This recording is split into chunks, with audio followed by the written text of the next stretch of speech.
ومن يضلل فلا هادي له ونشهد أن لا إله إلا الله وحده لا شريك له ونشهد أن محمدا عبده ورسوله صلى الله تعالى عليه وعلى آله وأصحابه وبارك وسلم تسليما كثيرا كثيرا أما بعد فأعوذ بالله من الشيطان الرجيم بسم الله الرحمن الرحيم قل هل يستوي الذين يعلمون والذين لا يعلمون وقال النبي صلى الله عليه وسلم العلماء ورثة الانبیاء۔ عزیز طلبہ، میں ہرگز اس لائق اور قابل نہیں کہ آپ کو نصیحت کروں اور اس جگہ پہ بیٹھ کے۔ استاذ محترم حضرت مولانا قاسم صاحب کا بہت تاکید سے کئی مرتبہ حکم ہوا تو اس کی جرت اور ہمت ہوئی، اس لیے آپ اس کو بیان نہ سمجھیں، کوئی واز نہ سمجھیں، بلکہ تکرار سمجھیں۔ میری نیت بھی یہ تھی کہ میں کچھ ایسی باتیں قرآن اور حدیث کی آپ کے سامنے علم سے متعلق رکھوں گا جن باتوں میں میں خود اپنے اندر بھی کمزوری محسوس کرتا ہوں، اور میں چاہتا ہوں کہ وہ باتیں میرے اندر بھی پیدا ہو جائیں۔ نصیحت کا حل وہ ہوتا ہے جو خود عمل کرتا ہو، جو بیچارہ خود محتاج ہو عمل کا، وہ کیا نصیحت کرے گا کسی کو؟ تو اس لیے بات تو بہرحال وہی کی جائے گی جو اچھی ہے، خواہ عمل اچھا نہ بھی ہو۔ اسی نیت سے آپ حضرات سنیں، اور میں بھی انشاءاللہ یہ باتیں آپ کی خدمت میں اسی نیت سے پیش کروں گا۔ استاذ محترم حضرت مولانا قاسم صاحب کا یہ بھی حکم تھا کہ اپنے بھی دو چار واقعات میں طلب علمی سے متعلق جس طرح میں دین کی طرف آیا اور علم کی طرف آیا وہ بھی سناؤں۔ انہی کے حکم کی تعبیل میں انشاءاللہ دو تین اپنے واقعات بھی سناؤں گا، ورنہ حقیقت یہ ہے کہ اپنے واقعات ایسے علمی مجلس میں سنانا یہ بھی ایک قسم کا تکبر میرا خیال ہے کہ جہاں بڑی بڑی قربانیاں دینے والے بیٹھے ہوئے ہوں، اپنے جیسے کہ واقعات سنانا شروع کر دے انسان، اور خاص طور پر جب اکابر کے واقعات بھرے ہوئے ہوں علم کی قربانیوں سے متعلق۔ لیکن استاد جی نے شاید اس لیے فرمایا کہ آپ اور ان میں کوئی فرق نہیں ہے، تو اپنی جنس کے لوگوں سے جب انسان سنتا ہے تو اس پہ عمل زیادہ ہوتا، اثر زیادہ ہوتا ہے۔ بڑوں کے واقعات سنتے ہیں تو کہتے ہیں وہ تو بڑے تھے، تو ہم جیسوں کے سنیں گے تو آپ کو پتہ ہے کہ ہم تو آپ جیسے ہی ہیں، بلکہ آپ سے شاید کمتر ہی ہوں، کیونکہ صبح و شام ہمیں طلبہ مختلف قسم کی نصیحتیں کرتے رہتے ہیں، سبق میں بھی ٹھیک ہے سمجھاتے رہتے ہیں، ہم سنتے بھی رہتے ہیں۔ سبق سے متعلق بھی ایسے اگر یوں پڑھا دیں تو زیادہ اچھا ہے، آپ اس موضوع پر اگر دوبارہ تکرار کر دیں تو زیادہ اچھا ہے، وغیرہ وغیرہ مختلف نصیحتیں ملتی رہتی ہیں۔ تو یہ سب باتیں آپ سنیں تکرار کی نیت سے، اور میں بھی انشاءاللہ تکرار ہی کی نیت سے آپ کی خدمت میں عرض کروں گا۔ باقی میرا لب و لہجہ فطری طور پہ ذرا سخت ہے، جو نہیں ہونا چاہیے، اس لیے بعض دفعہ ایسا معلوم ہوتا ہے جیسے یہ کسی کو مسلط کر رہا ہے اپنی بات، تو وہ ایک فطری چیز ہے جس پہ مجھے کنٹرول نہیں ہے، قابو نہیں ہے۔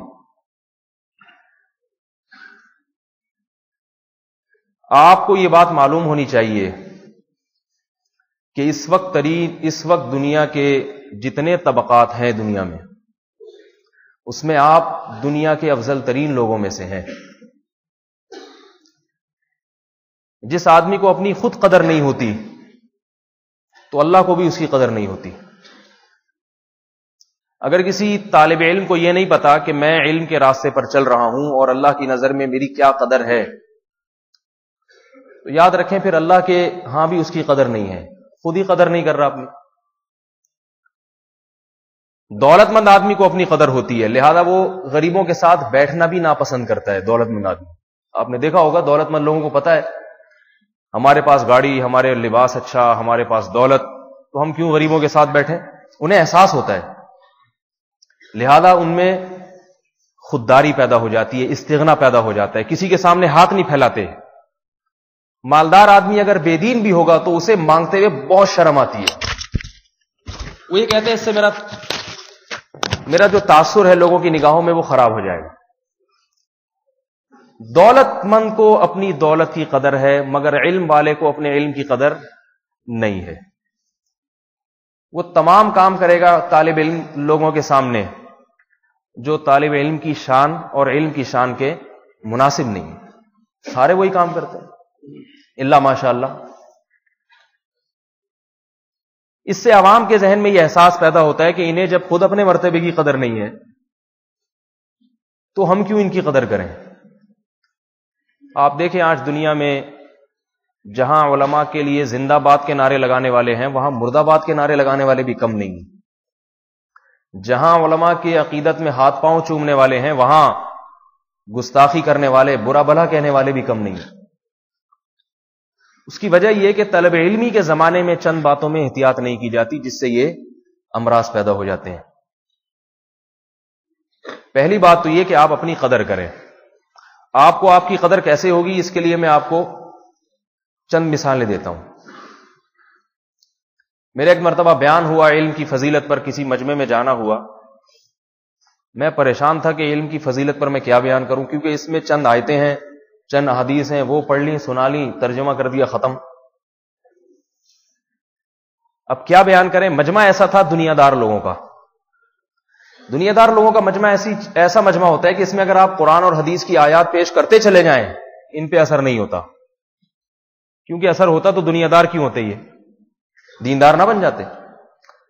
لیکن ان کو اگر آپ سائنسدانوں کا حوالہ دیں نا, جاپان کے سائنسدان نے کتاب میں فلاں کتاب کے صفحہ نمبر فلاں پہ لکھا ہے کہ مولویوں کی قدر کرنے سے صحت اچھی ہو جاتی ہے. سارے مان جائیں گے جاپان نے لکھا. اگر آپ لوگ کا والیوم آہستہ رہے تو ذرا اچھا ہے, ایک دم بہت زیادہ وہ ہو جاتا ہے تو وہ مان جائیں گے فوراً. ان کے دماغوں میں یہ دنیا کے علوم اور دنیا کے علوم وضع کرنے والوں کی بہت اہمیت ہے. وہ سائنسی تحقیقات کو دیکھتے ہیں, کہتے ہیں مولویوں نے کچھ بھی ایجاد نہیں کیا ابھی تک. یہ جو مولوی لوگ ہیں انہوں نے کیا ایجاد کیا. ایک صاحب ہمارے رشتے دار وہ زیادہ ہی اپ ٹو ڈیٹ ہو گئے, پڑھ لکھ کے امریکہ سے آئے. میں اس وقت طالب علم تھا, تو وہ آتے ہی تبلیغ میں انہوں نے سہ روزہ لگایا, تو واپس آئے تو ان کا منہ لٹکا ہوا تھا. میں نے کہا کیا ہوا؟ کہہ رہے تبلیغ کو جیسا 20 سال چھوڑ کے گیا تھا 20 سال کے بعد بھی ویسی کی ویسے ہی ہے, کوئی ترقی نہیں کی انہوں نے. پھر مجھے بتانے لگے امریکہ نے اتنی ترقی کی ہے, جاپان نے اتنی, آسٹریلیا نے اتنی, اور تبلیغ والے وہی بات جو 20 سال پہلے کر رہے تھے وہی آج. میں نے کہا مثلاً آپ کس قسم کی ترقی چاہتے ہیں؟ کہہ رہے کوئی لیبارٹری نہیں بنائی انہوں نے, ویسے کہ ویسے ہی ہیں. اتفاق سے ان کا انڈیا جانا ہوا, دارالعلوم دیوبند کو دیکھ کر آئے تو کہہ رہے ہیں وہ بھی ویسے کا ویسے. تو یہ دنیا دار لوگوں کی ایک فطرت ہے, وہ دنیا میں دیکھ رہے ہیں نا ہر چیز میں تبدیلی آ رہی ہے, ہر چیز میں تبدیلی. تو وہ کہتے ہیں کہ علماء بھی ذرا ایڈوانس ہوں اور تحقیقات, نئی قسم کی تحقیقات لوگوں کے سامنے پیش کریں. تو مجمع ایسا تھا سارے دنیا دار لوگوں کا مجمع. میں پریشان کہ میں یہاں ان کی ذہنی سوچ کے حساب سے کون سے سائنسدان کا حوالہ دوں ان کے سامنے. اب میں اگر یہ آیت پیش کروں گا هل يستوي الذين يعلمون والذين لا يعلمون, کہ جاننے والے نہ جاننے والوں کے برابر نہیں ہو سکتے, لہذا علماء کی قدر کیا کریں. تو وہ کہیں گے تو بہت سنی ہوئی ہم نے, ٹھیک ہے نا, کوئی نئی چیز لائیں. اور قرآن کا ان پہ اتنا اثر بھی نہیں ہوتا اگر روایتی انداز میں قرآن پیش کیا جائے. اگر قرآن کو آپ ذرا ٹیکنیکل انداز سے پیش کریں گے نا پھر بڑے متاثر ہوتے ہیں, اچھا ایسے ہے. تو اللہ نے میرے دل میں اس وقت ایک بات ڈالی. میں نے کہا ان کے حساب سے میں کیسے کیسے بات کروں, تو وہی بات میرا ارادہ تھا آج آپ کے سامنے بھی رکھوں گا, اس لیے کہ وہ صرف ان کے لیے نہیں ہے, آپ کے لیے بھی. میں نے ان سے کہا, میں نے کہا دیکھیں آپ لوگ یورپ امریکہ بہت جاتے ہیں, گھومتے پھرتے ہیں وہاں پہ, آپ کو یقیناً وہاں ایک چیز ایسی نظر آتی ہوگی, ایک چیز کی ایسی کمی نظر آتی ہوگی جو ہمارے ہاں وہ کمی نہیں ہے. کچھ ساری چیزیں وہاں اچھی نہیں ہیں. وہاں آپ کو صاف پانی ملے گا, وہاں آپ کو بجلی ملے گی, گیس ملے گی, یہ ساری چیزیں ملیں گی. یہاں بجلی کے علاوہ سب کچھ ملے گا آپ کو. چولہا کھولیں گے تو گیس نہیں ملے گی, باقی نل کا کھولیں گے ہوا ملے گی, صحیح ہے نا. ان کا نظریہ ہے کہ یہاں مسلمان ممالک میں کچھ بھی نہیں ہے اور سب کچھ وہاں ہے. میں نے ان سے کہا کہ آپ کا یہ سوچ ہے یہ غلط ہے. ایک چیز ایسی ہے جو ہمارے ہاں ہے ان کے ہاں نہیں ہے. لیکن وہ ایک چیز اتنی اہم ہے کہ اس چیز کو فرض کیے بغیر، اسے اختیار کیے بغیر انسان اور جانور میں کوئی فرق نہیں رہتا. ہمارے ہاں بھوکے ہیں، لیکن اس بھوکے کو انسان کہا جاتا ہے، وہ انسانی صفات سے متصف ہوتا ہے. ان کے ہاں پیٹ بھرے ہوئے لوگ ہیں، مگر اولئک کالانعام بل ہم اضل، چوپایوں کی طرح ہیں بلکہ چوپایوں سے بھی زیادہ بدتر. میں نے پھر ان سے سوالات پوچھے. میں نے کہا دیکھو بھائی، لوگ انگریزوں کی بڑی تعریف کرتے ہیں، صفائی پسند قوم ہے، کہتے ہیں نا لوگ کتنا ڈسپلن ہے ان میں، صفائی کتنی ہے. ان کا بیت الخلاء ہمارے باورچی خانے سے زیادہ چمکتا ہوا ہوتا ہے، اتنے صفائی پسند. ہمارے ہاں کوئی کچن میں چلا جائے نا، خاص طور پہ کسی مدرسے کے کچن میں، اپنے ہی لوگ ہیں، اپنی باتیں کر رہا ہوں، بے ہوش ہو جائے گا. تو جامعہ کا باورچی خانے پہ دوسرے مدارس کو قیاس نہ کریں، عموماً یہی حال ہے. ان کے ہاں بیت الخلاء چلے جاؤ تو آدمی کا اٹھنے کو دل نہیں کرتا. یار نیا غریب آدمی اگر چلا جائے نا، غریب آدمی، غریب غربا، تو وہ کہے گا یار کیا خوبصورت ٹائل ہے، ایسا بہترین سسٹم. میں نے ان سے کہا، میں نے کہا دیکھو، وہ قوم کبھی صفائی پسند نہیں ہو سکتی. سب سے پہلے جو صفائی شروع ہوتی ہے نا، سب سے پہلے اپنے پیٹ میں کیا ڈال رہے ہو، پیٹ میں کیا ڈال رہے ہو. ایک آدمی گوں کھاتا ہے، گند کھاتا ہے، غلاظت کھاتا ہے، کتنا ہی نہا دھو لے وہ کبھی صفائی پسند نہیں ہو سکتا. صفائی سب سے پہلے کہاں سے شروع ہوتی ہے؟ پیٹ سے. آپ نے بھنگیوں کو دیکھا ہوگا، وہ بھی جب کوئی چیز کھاتے ہیں تو دھو کے کھاتے ہیں تاکہ صاف ہو جائے، خود نہائیں گے نہیں. ان کو پتا ہے کہ پیٹ میں ڈالنے کے لیے جو چیز ہے وہ تو خون میں شامل ہو رہی ہے نا، خون میں ہم گند کیوں شامل کریں. میں نے ان لوگوں سے کہا، میں نے کہا آپ جس قوم کو صفائی پسند کہتے ہیں، وہ چیز کے کھانے سے پہلے یہ تو دیکھتی ہے کہ اس میں وٹامن ہے یا نہیں ہے، یہ صحت کے لیے فائدہ مند ہے یا نقصان دہ ہے. وہ یہ نہیں دیکھتی کہ یہ پاک ہے یا ناپاک ہے.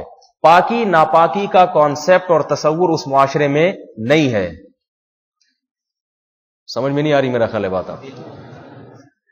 لہذا جو کچھ ملے کھا جاتے ہیں. بس یہ ریسرچ ہوتی ہے کہ اس میں کوئی نقصان دہ، کوئی نقصان کے جراثیم تو نہیں. یعنی اگر ان کو یہ پتا چل جائے نا کہ اس گوبر میں، اگر پتا چل جائے کہ صحت کے لیے نقصان دہ کوئی چیز نہیں ہے، اگر ان کو یہ پتا چل جائے تو وہ گوبر بھی کھا جائیں گے. وہ اس لیے نہیں کھاتے، ان کو پتا ہے یہ صحت کے لیے نقصان دہ ہے. میں آپ کو چند مثالیں دیتا ہوں، کتنے گندے ہیں، اتنے پلید، پیٹ میں کیا ڈال رہے ہیں. ہمارے ایک دوست تبلیغی جماعت میں، وہ چائنا سے ہو کر آئے. چائنا میں ان کی تجارت بھی بہت ہے.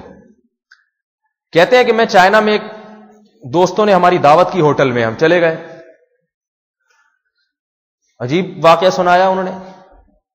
کہتے ہیں میز پہ بکرا لا کے رکھا گیا، پورا صحیح سالم روسٹ. کہہ رہے میری رال ٹپکنا شروع ہو گئی، اتنا کھال سمیت بکرا کبھی زندگی میں نہیں انہوں نے دیکھا تھا بھنا ہوا، بلکہ ابلا ہوا. کہہ رہے جب میں نے دم سے اس کا بغور مطالعہ کرنا شروع کیا، یہ بکرا دیکھوں تو صحیح کچھ عجیب سے ڈیزائن کا لگ رہا ہے. پہلی بات تو اس کی دم بکروں والی نہیں تھی، دم جو تھی وہ بکروں والی نہیں. سوچا کہ ہو سکتا ہے اس کا اٹھنا بیٹھنا کتوں میں زیادہ رہا ہو، اس بکرے کا ممکن ہے تھوڑی سی کتوں والی صفات آ گئی.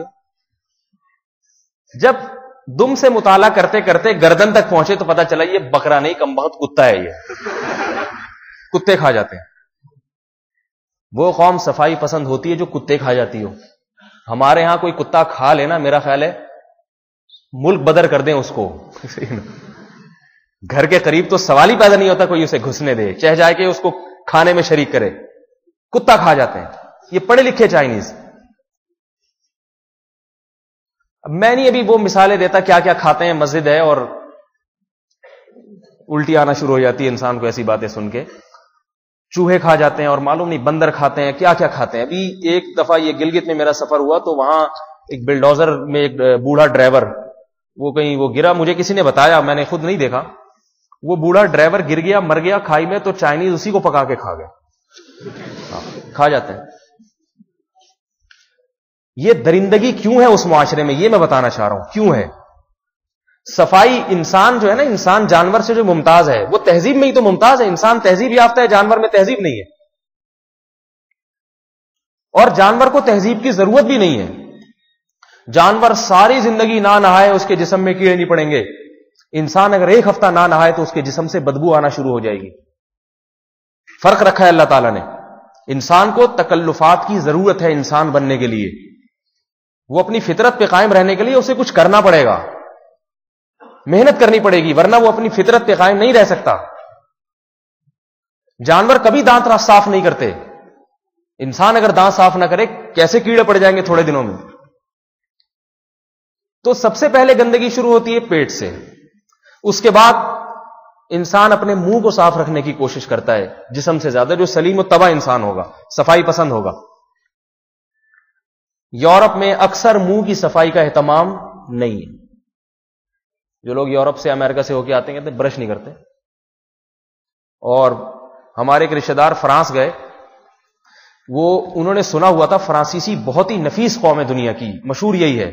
فرانس کی خوشبوئیں دنیا میں سب سے زیادہ مشہور ہیں. نفیس لوگ ہی تو ہے نا خوشبو استعمال کرتے ہیں. تو بڑی میرے سامنے پہلے تعریف کیا کرتے تھے, فرانس ایسا اور جاپان ایسا اور بینکاک ایسا اور سویڈن ایسا. بڑی ایک دفعہ جب گئے نا زیادہ عرصہ رہے تو پھر آج وہی سب سے زیادہ مخالف ہیں.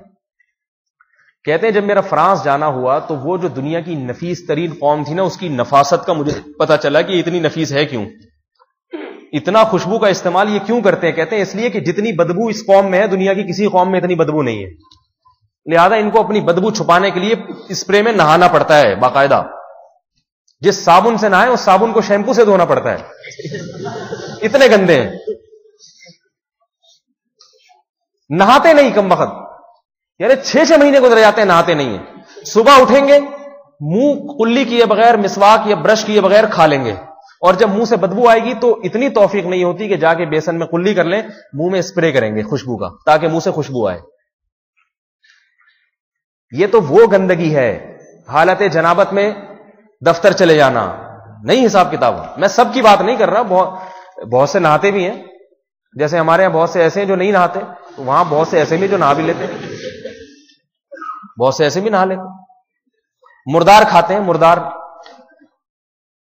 ابو سفیان رضی اللہ تعالی عنہ, حضرت جعفر طیار رضی اللہ تعالی عنہ نے نجاشی کے سامنے کیا تقریر کی تھی.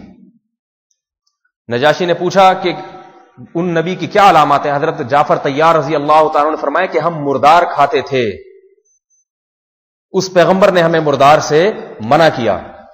تعریف کی نبی علیہ الصلوۃ والسلام کی, ہمیں انسانیت کے آداب سکھائیں کہ مردار کھانے کی چیز نہیں ہے. انسان اور جانور میں فرق ہونا چاہیے. یہ تھوڑی کہ کچرے میں کوئی بکری پڑی نظر آئی. ہمیں یاد ہے بچپن میں ہمارے یہاں کبھی بکری مر جاتی تھی تو پھینک دیتے تھے, تو ہندو اس کو اٹھا کے لے جاتے تھے, کھال اتار کے کھاتے تھے. وہ ہم نہیں کھا سکتے, گند ہے یہ.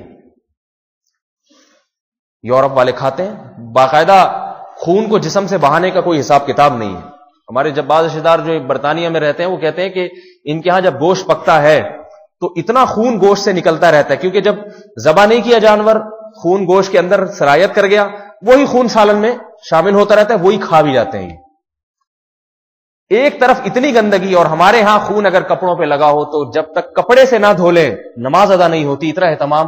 اور ایک قوم خون کھا رہی ہے, درندگی تو آئے گی اس قوم کے اندر. پھر میں نے ان لوگوں سے کہا, میں نے کہا یہ درندگی اس قوم میں کیوں ہے, کیوں ہے؟ یہ ظاہری نجاست ہے, ظاہری نجاست. اور جو باطنی روحانی نجاست ہے اس قوم میں, وہ تو ایسی ہے کہ اس کو بیان کرنے کا بھی دل نہیں چاہتا. روحانی طور پر اتنی گندگی. قرآن مجید نے کیا کہا, حرمت علیکم امہاتکم وبناتکم واخواتکم وعماتکم وخالاتکم وبنات الاخ وبنات الاخت الی آخرہ. فرمایا نکاح کرو, تمہاری ماں سے نکاح حرام, بیٹی سے نکاح حرام, بہن سے نکاح حرام. یہ قریبی جو محارم رشتے ان سے نکاح حرام کر دیا. انگریزوں کے ہاں ایسا سسٹم نہیں ہے, حساب کتاب نہیں ہے. اول تو نکاح کا رواج ہی نہیں ہے وہاں پہ. جانور اور انسان میں یہی تو فرق ہے. یہ تہذیب سے عاری ہو چکے ہیں بالکل. اور جب نکاح کا رواج نہیں ہے تو چچا, پھپھا, بھتیجا, خالہ, ماموں, یہ رشتے ہی وجود میں نہیں آتے. ہماری مسجد کے امام صاحب, ایک ہم جہاں رہا کرتے تھے پہلے, وہ امام صاحب گاؤں سے ہو کر آئے, اٹک ان کا گاؤں تھا. اس وقت انگریز بہت آیا کرتے تھے پاکستان میں, اب تو بیچارے گھبرا گئے کافی, اس وقت بہت آیا کرتے تھے. تو کہتے ہیں ہمارے گاؤں میں ایک انگریز آ گیا تفریح کے لیے. ان کے اٹک والوں کے رشتہ دار انگلینڈ میں تھے تو انہوں نے بھیجا کہ بھائی جب جاؤ تو میرے گاؤں میں ضرور ٹھہرنا. کوئی انگریز دوست تھا پاکستانی کا, تو وہ دوست آیا, اٹک میں رہنے لگا. کہتے ہیں وہ بڑا حیران ہوا, سب کو گاؤں والوں کو پتا چلا کہ جی برطانیہ میں جو ہمارے وہ فلاں گاؤں کا ہمارا جو انڈیوال گیا ہوا ہے یہ اس کا دوست ہے. تو اب ہر گھر میں دعوت ہو رہی ہے, سب رشتہ دار دعوت کر رہے ہیں. کہہ رہے ہیں وہ انگریز حیران کہ جی آج کس کے یہاں دعوت ہے؟ آج اس کے چچا کے یہاں دعوت ہے. اچھا بھائی چچا نے بھی اپنا فرض ادا کرنا ہے. آج کس کے؟ آج کے دوسرے چچا. آج کس کے یہاں دعوت ہے؟ جی تیسرے چچا. وہ انگریز تھک گیا, بھائی کتنے چچا ہیں؟ ابھی چچاؤں کی فہرست ختم ہوئی ہے, پھوپھیوں نے دعوت شروع کر دی. سب کا فرض, رشتہ تو سب کا ہے. پھر ماموں کا نمبر, خالہ کا نمبر, پھر بھتیجوں کا, بھانجوں کا. وہ کہنا خدا کی قسم میں نے ایسی دعوتیں امریکہ میں, برطانیہ میں نہیں کھائی. اتنے شوق رغبت سے, اتنے رشتہ دار, ایسی عزت اور ایسی محبت. یار خدا کی قسم یہ مجھے محبت یہاں مل رہی ہے, وہاں ایسی محبت کا تصور نہیں ہے. کون سی چیز ہے جو یہاں ہے وہاں نہیں ہے جس کی وجہ سے یہ سب کچھ ہو رہا ہے؟ اور چلے وہ پھر میں آخر میں بتاؤں گا کون سی چیز ہے.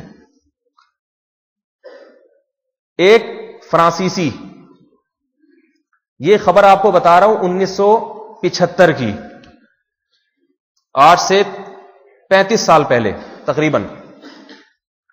فرانس میں اس نے سروے کیا تو اس نے بتایا کہ فرانس میں 10 ملین کتے ہیں جن کو لوگ بہت شوق اور رغبت کے ساتھ گھروں میں پالتے ہیں. کتنے ملین؟ 10 ملین کتے.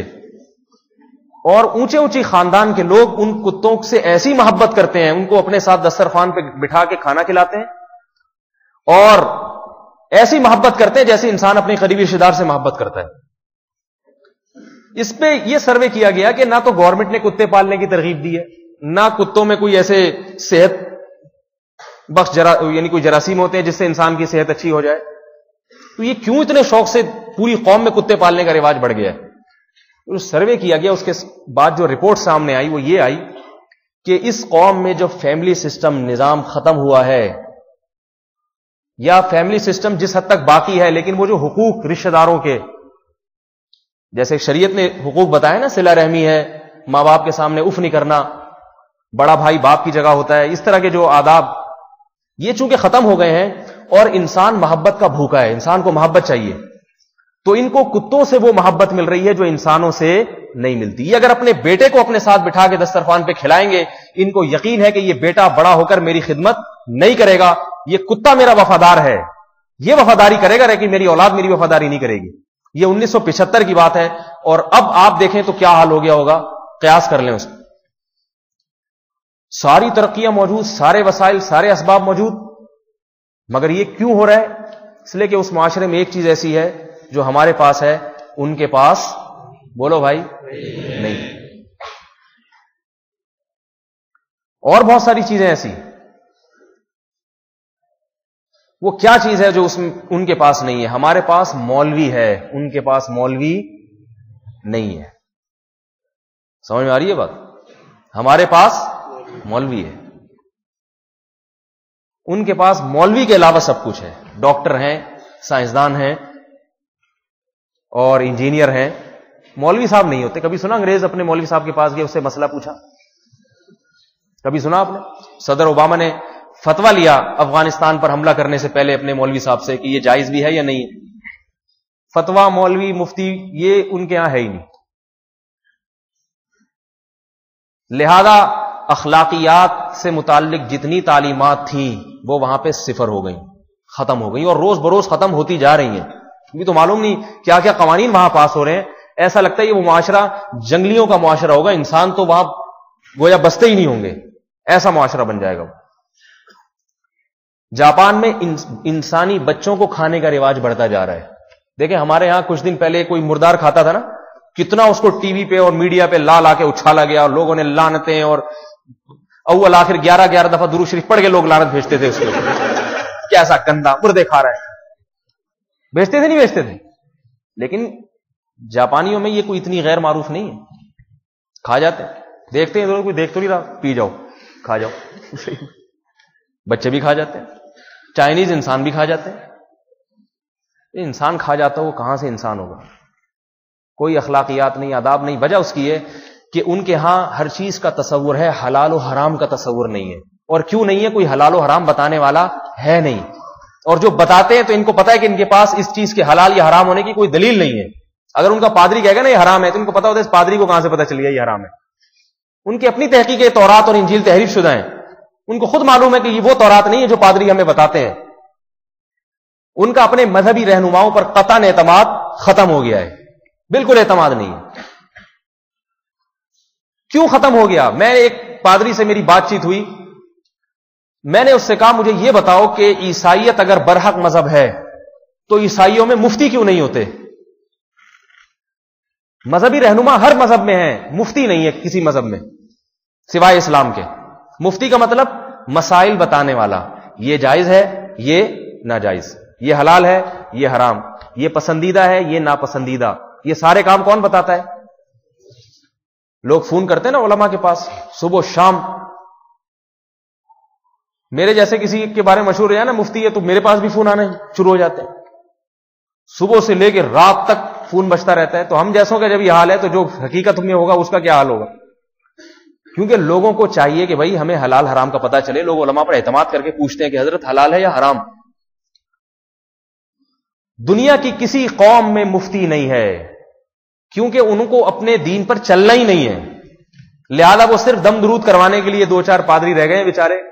وہ جاتے عیسائی گناہ کر کے آ جاتا ہے سارے پادری کے سر پہ ڈال کے کہتا ہے چلو جی بخش دیا نکلو. یہ بھی اسے رکھا ہوا ہے کہ ورنہ پھر پادری بیچارے کا کام کیا رہے گا اگر یہ بھی نہیں ہوگا. اس کو بھی تو تنخواہ چاہیے نا. تھوڑا سا ایک پرانی یادیں انہوں نے بچا کے رکھنی ہے. کچھ تھے عیسائی بھی دنیا میں ہوا کرتے تھے.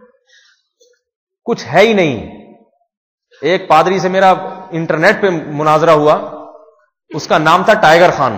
خان میں نے لگا دیا، ویسے صرف ٹائیگر تھا کیونکہ باتیں اس کی ذرا خانوں جیسی تھی. تو نام تو اس کا ٹائیگر تھا. آسٹریلیا کا پادری تھا تو میں اس کو ٹائیگر خان کے نام سے یاد کرتا ہوں.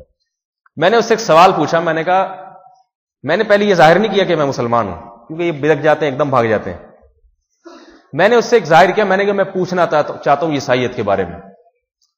مجھے یہ بتاؤ عیسائیت کے بارے میں کہ عیسائی مذہب برحق ہے یا نہیں. یہ بات تو بعد کی ہے. مذہب بھی ہے یا نہیں پہلے یہ بتاؤ. یہ کوئی مذہب بھی ہے یا نہیں ہے؟ مذہب کی تعریف کیا؟ دین کسے کہتے ہیں؟ طریقہ حیات کو، جس کو سامنے رکھ کے آپ زندگی گزاریں. تو میں نے کہا یہ کوئی طریقہ بھی ہے یا نہیں ہے؟ کوئی طریقہ تو ہو نا. کوئی راستہ آپ لوگوں سے ہٹ کے ایک الگ راستہ دکھا رہے ہو. پھر اس راستے پر بحث ہوگی کہ یہ راستہ صحیح ہے یا غلط. میرا دعویٰ یہ کہ راستہ ہی سرے سے غائب ہو گیا ہے آپ کے پاس. صحیح اور غلط ہونے کی بات تو بعد میں ہوگی. سوائے 4-5 باتوں کے عیسائیوں کے پاس کچھ بھی نہیں بچا ہے. عیسائیوں کی تقریریں عیسیٰ روح اللہ معاذ اللہ، عیسیٰ ابن اللہ معاذ اللہ، اور عیسیٰ روح اللہ اور عیسیٰ علیہ السلام اللہ کے بیٹے ہیں اور 3 خدا اور 1 خدا، وہ اسی میں لگے رہتے ہیں. پھر 25 دسمبر کو تھوڑا بہت ہلا گلا کر لیا، عیسائی ہونا ثابت کر دیا. باقی پورے سال ان پادریوں کو اپنی عوام کے لیے رہنمائی کے لیے کچھ بھی نہیں. تو میں نے اس سے پوچھا. میں نے کہا بھائی پادری صاحب آپ یہ بتائیے کہ عیسائیوں کے پاس طریقہ حیات، زندگی گزارنے کا طریقہ وہ ہے بھی یا نہیں ہے؟ یہ بحث بعد میں ہوگی کہ غلط ہے یا صحیح. اس نے کہا ہاں ہے، پورا نظام حیات ہے. میں نے کہا مثلاً کہتے ہیں عیسائی کہتے ہیں جھوٹ نہیں بولو سچ بولو، عیسائیت کہتی ہے. میں نے کہا یہ کہنے کے لیے عیسائیوں کے پاس جانے کی کیا ضرورت ہے؟ یہ تو میں بھی کہتا ہوں، ہندو بھی کہتے ہیں، صحیح ہے نا، یہودی بھی کہتے ہیں. تو انسان کی فطرت ہے، جھوٹ نہیں بولنا چاہیے، سچ بولنا چاہیے. ساری دنیا کہہ رہی ہے. اور اس طرح کی 2-4 باتیں کی. میں نے کہا یہ جو باتیں آپ کر رہے ہیں یہ اس کے لیے کسی کو عیسائی بننے کی ضرورت نہیں ہے، یہ ساری دنیا یہ باتیں کہتی ہے. اس نے کہا آپ کی کیا مراد ہے؟ میں نے پھر اس سے پوچھا. میں نے کہا کسی کے والد کا انتقال ہو جائے تو وراثت تقسیم ہوگی یا نہیں ہوگی؟ پہلا سوال تو یہ. گورنمنٹ ساری وراثت کی حقدار ہوگی یا اولاد کو ملے گی؟ پہلا سوال یہ. اگر اولاد کو ملے گی تو پھر کس کو کتنی ملے گی؟ بیوی کو ملے گی کہ نہیں ملے گی؟ اس کا جواب کیا ہے؟ طریقہ حیات ہے نا. تو آپ بتائیں کہ ہمارا طریقہ حیات یہ. تو اس نے مجھے آسٹریلیا کا قانون بتانا شروع کر دیا کہ اس میں میں نے کہا یہ آسٹریلیا یا امریکہ کے قانون نہ بتائیں جو انسانوں کے بنائے ہوئے ہیں. آپ کا دعویٰ یہ کہ یہ مذہب کس کی طرف سے نازل کردہ ہے؟ اللہ کی طرف سے. اللہ کا قانون بتائیں. بیچارہ ہوتا کوئی قانون تو بتاتا نا. تو ادھر ادھر کی آئیں بائیں شائیں کرنے لگا. پھر کہتا ہے نہیں یہ ہے وغیرہ وغیرہ. تو میں نے پھر اور سوالات کی بوچھاڑ کر دی. جب دیکھو نا کوئی ذرا کمزور ہو رہا ہے تو پھر اس کو دبا لیا کرو، ٹھیک ہے نا. پھر نہیں جانے دے، پھر دبا لو. وہ موقع اللہ نے دیا ہے نا. تو پہلی بیچارہ نفسیاتی طور پہ دب رہا ہے تو اور دباؤ پھر اس کو. میں نے اسے پھر نکاح طلاق کے مسائل پوچھنا شروع کر دیے, تو طلاق پہ آ کے پھنس گیا بہت بری طریقے سے. دوسرا ہی سوال تھا میرا طلاق کا. میں نے کہا اگر ایک آدمی نے نکاح کیا تو بیوی سے وہ نکاح ختم کرنا چاہتا ہے, طلاق کا کیا طریقہ ہے عیسائیت میں؟ پھر وہی امریکہ آسٹریلیا پہ آ گیا. میں نے کہا وہاں نہیں عیسائیت کیا کہتی ہے, ہمارے یہاں تو میں نے کہا مسلمانوں کے ہاں تو ایسا ہوتا ہے لوگ مفتیوں سے فون کرتے ہیں کہ ہاں بھائی طلاق ہو گئی یا نہیں ہو گئی, ابا مر گئے ہیں, گورنمنٹ کا قانون تو یہ ہے, لیکن شریعت کیا کہتی ہے اس بارے میں کہ اولاد کو کتنا ملے گا, بیوی کو کتنا حصہ ملے گا, دادا کا کتنا ہے, یہ وغیرہ وغیرہ. تو آپ ہمارے ہاں تو لوگ مفتیوں سے پوچھتے ہیں. میں نے کہا ہم خود علماء کو فون کر کے پوچھتے ہیں. آپ سے کہ ہاں کون کس کو فون کر کے پوچھتا ہے؟ کبھی آپ کے پاس کسی نے فون کیا؟ ظاہر ہے کبھی بیچارے کے پاس فون ہی نہیں آیا اس قسم کا, وہ خود کسی اور کو خود حکومت سے پوچھتا ہے وہ. میں نے کہا اگر میاں بیوی میں شادی ہو گئی, طلاق دینے کا کیا طریقہ, یہ رشتہ اگر ختم کرنا چاہتے ہیں کیسے ختم ہوگا؟ تو کہتے ہوگا ہی نہیں, ہوگا ہی. میرا منہ اتنا سا رہتے رہتے رہ گیا, صحیح ہے نا, کیونکہ مجھے اس کا پھر جواب ذہن میں آ گیا, ٹھیک ہے نا. تو میں نے کہا کہ یہ کیسی بات ہے کہ نہیں. میں نے کہا اگر شادی سے جو مقصد تھا وہ حاصل نہیں ہو رہا, میاں بیوی جھگڑ رہے ہیں, لڑ رہے ہیں, اور جو نکاح سے جو مقصد تھا وہ حاصل, پھر کیا کہہ رہے نہیں, ان کو چاہیے کہ وہ کمپرومائز کریں, محبت الفت سے رہے. میں نے کہا چاہیے مگر وہ نہیں کر رہے ایسا, پھر کیا ہوگا؟ چاہیے تو بہت کچھ چاہیے کہ تو ہر آدمی کہتا ہے دنیا میں بہت ساری اچھی چیزیں ہونی چاہیے, لیکن نہیں ہو رہی تو پھر کیا حال ہے اس کو؟ بیوی جو ہے نا بد اخلاق ہے, اس نے شوہر کی زندگی برباد کر دی, یا شوہر بد اخلاق ہے. تو میں نے کہا اگر شوہر بد اخلاق ہے پھر کیا ہوگا؟ عورت کو مارتا ہے, پیٹتا ہے بے تحاشا, تو اس لڑکی کے لیے کیا حل ہے کہ وہ کیسے جان چھڑائے اس آدمی سے؟ سگریٹ سے جلاتا ہے, جیسے یہ آئے دن واقعات سامنے آتے ہیں. تو کہنے لگا کہ عورت کو چاہیے اپنے شوہر کو اتنی محبت دے کہ وہ اس سارے ظلم و ستم چھوڑ دے. میں نے کہا چلیں آپ کے مشورے پہ عورت نے یہ کام بھی کر لیا, مگر وہ کمبخت نہیں چھوڑ رہا. پھر ایسے کمبخت ہے نا, کیا خیال ہے یا نہیں؟ دیکھ رہے ہیں عورت بیچاری کا کوئی قصور نہیں ہوتا, جتنی محبتیں اس کے پاس تھیں ساری دے دی, پھر بھی مارتا پیٹتا ہے. میں نے کہا پھر کیا ہوگا؟ کہہ رہے نہیں وہ کمپرومائز کریں. میں نے کہا اور ترقی کر کے میں نے کہا چلیں, میں نے کہا آگے چلیں. میں نے کہا شوہر جو ہے وہ بد چلن ہے, بد کردار آدمی ہے. بد چلن کا لفظ تو شاید بیوی کے لیے استعمال ہوتا ہے, میرا خیال ہے شوہر کے لیے نہیں ہوتی. بد کردار آدمی ہے, پھر کیا ہوگا؟ کہہ رہے بس وہ عورت اس کو جو ہے نا محبت سے, الفت سے وغیرہ وغیرہ. میں نے کہا چلے عورت بد چلن ہے, بد کردار ہے, شوہر نے بہت محبت سمجھا لیا مگر اس کو سمجھ میں نہیں آ رہا. اب محبت کا تقاضا یہ کہ طلاق نہ دے, اب بھی وہ اس کو رکھے, بچوں کا نسب شبہ میں پڑ جائے کہ ہر بچے کے لیے ڈی این اے ٹیسٹ کروانا پڑے. میں نے کہا آپ اس پہ خوش ہیں؟ اب پھنس گیا برے طریقے سے. کہہ رہے ایسی کنڈیشن میں بائبل سے کچھ گنجائش ملتی ہے طلاق دینے کی, ایسی کنڈیشن میں بھی گنجائش نکل رہی ہے.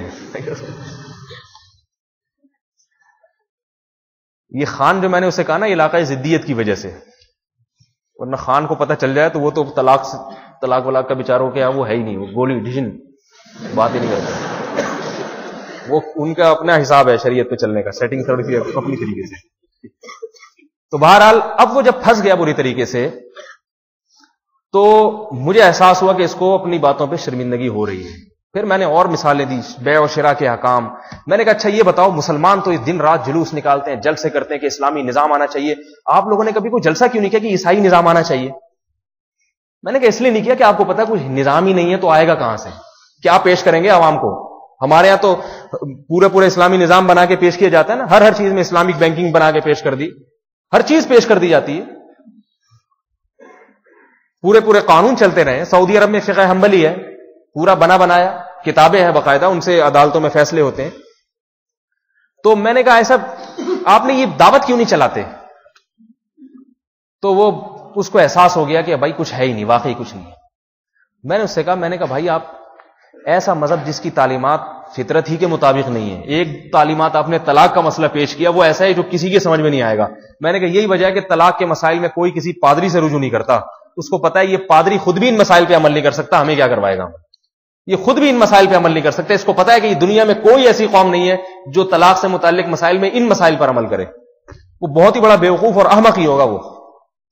میں نے کہا ایسا کیوں نہیں کرتے کہ آپ اسلام کو اختیار کر لیں جس کی تعلیمات انسانی فطرت کے موافق ہیں, اس میں نکاح بھی ہے, اور نہ ہو ان خفتم اللہ یقیما حدود اللہ, اگر حدود اللہ پہ قائم نہیں رہ سکتے تو کوئی بات نہیں، علیحدہ ہو جاؤ، وراثت کے حکام ہیں. پھر میں نے کہا ہمارے ہاں ہم تو دیکھتے ہیں علماء کو کہ صبح و شام ان کے پاس ٹیلی فون، ای میل اور اتنے اتنے پلندے خطوط کے ہوتے ہیں جن میں صرف یہ پوچھا گیا ہوتا ہے میں یہ کاروبار کر رہا ہوں، جائز ہے یا نہ جائز نہیں، زید اور بکر نے اس طرح بیع و شرا کی، شریعت کے مطابق ہے یا نہیں ہے، لین دین کیا، اس میں ربا تو لازم نہیں آ رہا، اس پہ قمار کی تعریف تو صادق نہیں آتی.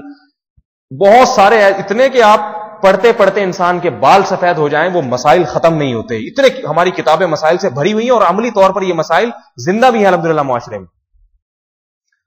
تو وہ جواب میں کہنا، اب یہ میرا جو میں بتانا چاہ رہا ہوں وہ بات ہوگی، لیکن میں یہ واقعہ بھی مکمل کر دوں تاکہ آپ کو دلچسپی ہوگی. ظاہر ہے کہ پھر آخر نتیجہ کیا نکلا. تو وہ ٹائیگر خان کہنے لگے آخر میں، کہہ رہے کہ اسلام اگر دہشت گردی نہ سکھاتا تو میں اسلام کے بارے میں اچھے نظریات رکھتا. اسلام میں دہشت گردی بہت ہے، ہر وقت مار کٹائی اور تلوار اور بم دھماکے، فدائی حملے. یہ وہ ان دنوں میں افغانستان میں امریکہ نے بمباری شروع کی ہوئی تھی، 32,000 ٹن وزنی بم گر رہے تھے افغانستان میں. تو میں نے کہا مثلا دہشت گردی کی کوئی مثال آپ کے سامنے ہو تو دیں. تو کہنے لگا دیکھو یہ مسلمان غیرت کے نام پہ کتنی عورتوں کو قتل کر دیتے ہیں، جیسے افغانستان میں طالبان نے قتل کیا، غیرت کے نام پہ کتنی عورتوں کو قتل کیا. میں نے کہا چلو مان لیا، کر لیا بالفرض، تھوڑی دیر کے لیے مان لیا کہ عورتوں کو غیرت کے نام پہ قتل کیا انہوں نے. میں نے کہا اس قتل کو روکنے کے لیے امریکہ جو 32,000 ٹن وزنی بم گرا رہا ہے، اس سے زیادہ لوگ قتل ہو رہے ہیں یا طالبان نے زیادہ قتل کیے تھے؟ بالکل ظاہر ہے بم سے تو ایک ہی وقت میں سینکڑوں قتل ہو جاتے ہیں. تو میں نے کہا یہ غیرت کے نام پہ قتل روکنے کا کون سا طریقہ ہے کہ آپ اس سے بڑے بم گرانا شروع کر دیں ان کے اوپر، اور جس میں یہ بھی نہ دیکھیں اگر طالبان نے غیرت کے نام پہ قتل کیا تو ایسی عورت ہی کو کیا ہوگا جس نے کوئی الٹی سیدھی حرکت کی ہوگی، اور آپ ایسوں کا قتل کر رہے ہیں جن کا کوئی قصور نہیں ہے. بچوں کو یتیم کر رہے ہیں اور ہزاروں بچے یتیم ہو گئے اور لنگڑے ہو گئے، معذور ہو گئے. بیچارہ بالکل چپ ہو گیا.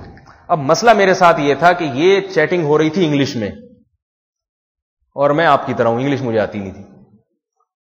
ہمارا جو ترجمان تھا نا جو یہ ساری باتیں انگلش میں ٹرانسفر کر رہا تھا، نماز کا وقت ہوا، میں نماز پڑھ کے آیا تو وہ طالب علم تھا جو شاگرد تھا ہمارا جو ٹرانسلیشن کر رہا تھا، تو وہ بیچارہ چلا گیا، اس کو جلدی تھی. پھر میں بیٹھا تو اس نے بہت رابطے کی کوشش کی، لیکن وما ارسلنا من رسول الا بلسان قومه ليبين لهم، یہ اللہ نے اسی لیے کہا ہے کہ رسول کو وہ زبان دی جاتی ہے جس قوم میں رسول نے تبلیغ کرنی اسی قوم کی زبان دی جاتی ہے.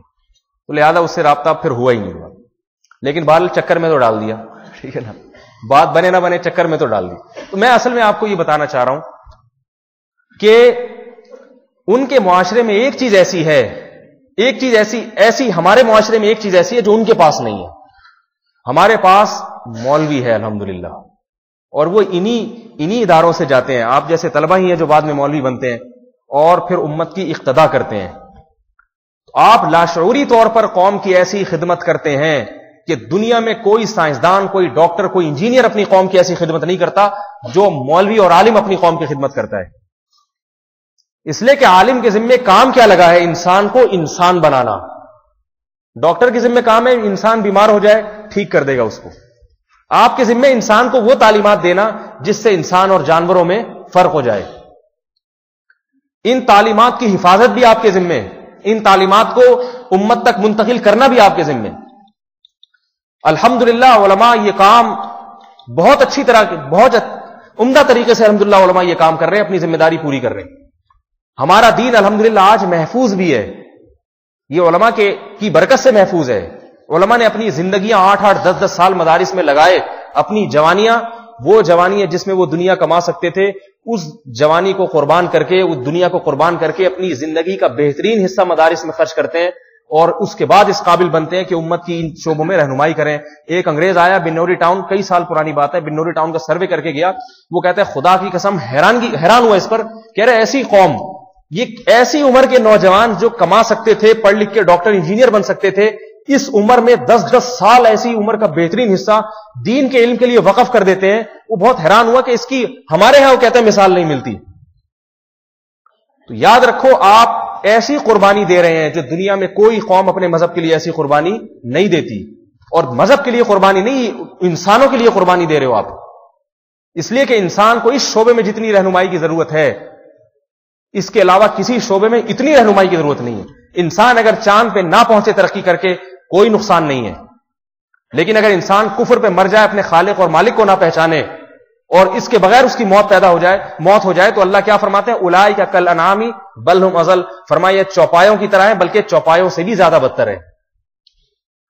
وہ تمام سائنسدان, وہ تمام ڈاکٹر, وہ تمام انجینئر جو اللہ کے وجود کو تسلیم نہیں کرتے, اللہ کی وحدانیت کو تسلیم نہیں کرتے, اور اللہ کی لائے ہوئے دین کو تسلیم نہیں کرتے, اللہ نے انہیں ایک جملے میں جانوروں اور چوپایوں سے بدتر قرار دے دیا. وجہ کیا ہے؟ وجہ یہ ہے کہ انہوں نے اپنے مقصد حیات کو نہیں سمجھا. آج بہت سے لوگ یہ سوال کرتے ہیں کہ بھئی مولوی صاحب یہ اتنے بڑے بڑے سائنسدان نیوٹن اور یہ بڑے بڑے لوگ گزرے تھے جنہوں نے اتنی انسانیت کی خدمت کی, تو علماء ان کو بھی کافر کہتے ہیں, یہ بھی جہنمی. یہ تو بڑے زبردست لوگ تھے. تو میں ایک مثال دیتا ہوں ایسے لوگوں کو. میں کہتا ہوں دیکھو, ایک والدین ہے گھر میں جنہوں نے اپنی اولاد کو بڑی محنت, بڑی شفقت, بڑی محبت سے پالا, اپنے 2 بیٹوں کو, اور ان کے لیے دن رات ایک کر دیے. ماں نے جیسے ماں قربانیاں دیتی ہے اپنے بچے کو پالنے کے لیے, باپ قربانیاں دیتا ہے, بہت محبت سے پالا. اب 2 بیٹے ہیں, ایک بیٹا پڑھ لکھ کے بڑا آدمی بن گیا, ڈاکٹر بن گیا مثلا, لوگوں کی خدمت کر رہا ہے, بہترین دوائیں ایجاد کر رہا ہے, لیکن گھر میں اپنے باپ اور والدہ کو پوچھتا بھی نہیں ہے. اسے بلکہ یہ تحقیق کرنے کے لیے بھی تیار نہیں ہے کہ میرے گاؤں میں میرے والدین نام کی کوئی چیز ہے بھی یا نہیں ہے. لوگ بتاتے ہیں بھائی تمہارا باپ بیمار ہے, تمہاری ماں بیمار ہے, جاؤ ان کی تیمارداری کرو. وہ کہتے ہیں مجھے اس سے کوئی غرض نہیں کہ میرے والدین دنیا میں زندہ بھی ہیں یا نہیں ہے, لہذا وہ جس حال میں ہو مجھے اس سے کوئی غرض نہیں ہے, کیونکہ میں نے انسانیت کی خدمت کرنی ہے. دوسرا کیا ہے؟ وہ کہتا ہے بھائی سب سے پہلے میرے والدین. تو آپ, میں نے کہا عقل سے پوچھو کہ عقل مند آدمی ان دونوں میں کس کو نیک کہے گا اور کس کو بدبخت اور بدقسمت کہے گا؟ جو اپنے والدین کو مقدم کر رہا ہے بقیہ مخلوق پر, وہ یقیناً باصلاحیت ہے, وہ یقیناً سعادت مند ہے. میں نے کہا میرے بھائی سب سے پہلے حق ہے اللہ کا. سائنسدان اس پہ تو بڑی تحقیقات کر رہے ہیں کہ سوئی سے جہاز بنا لیا انہوں نے, روہے پہ ریسرچ ہو رہی ہے ایک ایک چیز پہ, لیکن آج تک کبھی دیکھا سائنسدان سر جوڑ کے بیٹھے ہوئے ہوں کہ اس کائنات کو کوئی بنانے والا ہے یا نہیں ہے؟ یہ بارش کا نظام, یہ بادلوں کا نظام, یہ خود بخود چل رہا ہے یا اس کو کوئی چلا رہا ہے؟ یہ کیسے ہو سکتا ہے کہ یہ خود بخود چلے؟ دیکھیں اللہ نے مادے میں یہ صفت رکھی ہے, سائنسدان تو یہ بات خوب جانتے ہیں کہ مادہ پیدا نہیں ہو سکتا جب تک اس کو بنانے والا کوئی نہ ہو. تو مادے کی ایک صفت میں تبدیلی کیسے ہو سکتی ہے؟ دیکھیں جب تک ہوا نہیں چلے گی کھڑکی ہلے گی. تو کھڑکی ایک صفت سے دوسری سکون سے تحرک کی طرف آنے میں کسی محرک کی محتاج ہے, تو کھڑکی اپنے وجود میں کسی موجد کی محتاج کیوں نہیں ہوگی؟ اس کو اپنے وجود کے لیے تو کوئی موجد ہونا چاہیے نا جو اس کو بنائے. آج کل سائنسدان کہتے ہیں ایک دھماکہ ہوا تھا جس سے پوری کائنات بنی ہے, لیکن اس پہ ایک سائنسدان نے اعتراض یہ کیا کہ یہ دھماکہ اتنا منظم تھا کہ اگر یہ ذرا زیادہ زور سے ہو جاتا تو زمین اور آسمان, یہ جو سیاروں میں آپس میں کشش کا نظام ہے نا, یہ سیارے ایک دوسرے سے اتنا دور ہو جاتے کہ پھر یہ لامتناہی سلسلے میں جاتے رہتے, ان میں کشش کا مربوط نظام نہ ہوتا, اور دھماکے کی رفتار سیکنڈ کے کروڑویں حصے کے بقدر ذرا سی آہستہ ہو جاتی تو یہ ایک وقت کے بعد دور جانے کے بعد دوبارہ آپس میں آ کے ٹکرا جاتے. یہ ایسا عجیب دھماکہ ہوا ہے کہ زمین سورج سے علیحدہ ہو کے ایک خاص مقام پہ چلی گئی. اب نہ اتنی کشش ہے کہ واپس آ کے ٹکراتی ہے, نہ اتنا دور ہو گئی کہ دور چلی جاتی ہے اور اس کے گرد سورج کے گرد گھومنا شروع کر دیا. چاند زمین سے علیحدہ ہوا, نہ اتنا دور چلا گیا کہ اب بالکل ہی چلا جائے اور پکڑائی میں نہ آئے, اور نہ اتنا قریب ہے کہ دوبارہ زمین سے آ کے ٹکرا جائے اور زمین کے گرد چکر لگانا شروع کر دیا. للشمس ينبغي لها ان تدرك القمر ولا الليل سابق النهار. تو میرے بھائی یہ بھی وہ آیات ہیں جن پہ سائنسدانوں کو سر جوڑ کے کبھی ایک آدھ مرتبہ بھی غور و فکر کر لینا چاہیے. کون ہے؟ هو الذي خلقكم من تراب ثم من نطفہ. فرمایا مٹی سے اس نے بنایا ہے تمہیں, خود بخود نہیں بن گئے. مٹی سے نطفے میں تبدیل کیا. اس پانی کے قطرے میں کس نے ایسے سافٹ ویئر ڈال دیے کہ اس کو ماں کی غذا لگتی ہے, ماں روٹی کھاتی ہے اور اس میں آنکھ, ناک, کان, دل, دماغ, جگر بننا شروع ہو جاتے ہیں. آج کل تو کمپیوٹر سافٹ ویئر پہ چل رہا ہے. آپ دیکھیں کمپیوٹر میں ایسے سافٹ ویئر ڈالیں, ادھر آپ این کا بٹن دبائیں گے, ادھر این لکھا ہوا آ جائے گا. کچھ انسٹالیشن ہوئی ہے. اب دنیا میں کوئی ایسا کمپیوٹر ہے جو خود بخود وجود میں آیا ہو, بغیر کسی انسٹالیشن کے, بغیر کسی پروگرامر کے خود ہی چل رہا ہو؟ یقیناً جس طرح کمپیوٹر میں انسٹالیشن ہوتی ہے تو وہ چلتا ہے اور مفید ثابت ہوتا ہے, بیج میں بھی اللہ نے انسٹالیشن کی ہوئی ہے. زمین کی صفت ہے ہر چیز کو کھا کے ختم کرنا, ہر چیز کو. زمین میں اگر آپ لوہا ڈال دیں گے، فولاد ڈال دیں گے، زمین اسے بھی چاٹ کے ختم کر دے گی. لیکن آم کی گٹلی میں اللہ نے ایسے سافٹ ویئر ڈال دیے ہیں، ایسی چیزیں انسٹال کر دی ہیں کہ اب اس گٹلی کو اگر آپ زمین میں دبائیں گے تو بجائے فنا ہونے کے پہلے پودے میں تبدیل، پھر تناور درخت میں تبدیل. یہ ساری چیزیں زمین جو ہے نا، یہ درخت جو ہے زمین سے کھینچے گا اور پھر اس کو انار، انگور اور آم اور مختلف شکلوں میں تبدیل کر دے گا. ہر بیج میں مختلف سافٹ ویئر ڈالے ہوئے اللہ تعالیٰ نے. تو سائنسدانوں کی عقل کی اس طرف کیوں نہیں آتی کہ بھائی یہ بیج بنانے والا کوئی ہے، فالق الحب والنوا، کوئی ہے بنانے والا، خود سے نہیں بنا. لیکن سائنسدان اس پہ غور کیوں نہیں کرتے؟ اس لیے کہ اس میں اپنی خواہشات پوری ہوتی نظر نہیں آتی. اس میں خالق کو ماننا پڑے گا. جب آپ خالق کو مانیں گے تو پھر اگلا سوال یہ ہوگا کہ اس خالق نے پھر ہمیں بنایا کیوں. یہ سوال ہوگا. جیسے قرآن نے پہلے اپنے وجود کو ثابت کیا، پھر قرآن یہ سوال کرتا ہے کہ پہلے تو قرآن نے بتایا ام خلقوا من غیر شیء ام هم الخالقون، خود سے بنے ہو کسی نے بنایا. ساری دنیا کے سارے سائنسدانوں سے سوال ہے، جاپان والوں سے بھی، چائنا والوں سے بھی، اور آسٹریلیا والوں سے بھی، امریکہ والوں سے بھی. خود سے بنے ہوئے کسی نے بنایا. سائنسدان اس پہ کبھی غور نہیں کرتے بیٹھ کے. ہمیں کیا بھاڑ میں، خود سے بنے ہوئے کسی نے بنایا، ہمیں کیا. ہمیں تو یہ دیکھنا ہے یہ دودھ میں کیلشیم زیادہ ہے اور اگر اس سے ملائی نکال لی جائے تو اس میں کولیسٹرول آ جاتا ہے، لہذا دودھ تو صحت کے لیے مفید ہے، ملائی سے ذرا احتیاط برتیں. بس یہی رپورٹیں آئیں گی ان کے سامنے. تمام دوائیں بچوں کی پہنچ سے دور رکھیں. انہیں اس سے غرض نہیں ہے ام خلقوا من غیر شیء ام هم الخالقون، انہیں اس سے غرض نہیں ہے. نہیں آ رہی بات سمجھ میں؟ میرا خیال ہے اس سے غرض نہیں ہے. کیوں غرض نہیں ہے؟ قرآن نے اس کا بھی جواب دیا، وہ خیر بات لمبی ہو جائے گی. قرآن نے دوسرا سوال یہ کیا ہے کہ جب کوئی بنانے والا ہے، اگر تمہارا ضمیر کہتا ہے کہ ہاں جی بنایا ہے کسی نے، تو پھر کیوں بنایا ہے؟ وما خلقنا السماوات والارض وما بينهما لاعبین ذلك ظن الذين كفروا. دنیا میں ایک آدمی کبھی کوئی ایسا کام نہیں کرتا جو حکمت والا آدمی ہے. بچے گھروندے بنا کے توڑ دیتے ہیں، لیکن جب آدمی بڑا ہو جاتا ہے تو گھروندے نہیں بناتا، گھر بناتا ہے، اور گھر توڑنے کے لیے نہیں بناتا، وہ مقصد ہوتا ہے اس کا. اگر آپ اس سے پوچھیں کسی ٹھیکیدار سے، آپ نے اتنی بڑی عمارت بنا دی اور اس میں کچن بنا دیا اور بیت الخلا بنا دیا اور آپ نے جناب اس میں بیٹھک بنا دیا مہمانوں کے لیے، ساری ضرورت کی چیزیں آپ نے اس میں بنا دی، کیوں بنایا ہوگا؟ ویسے ہی بنا دیا.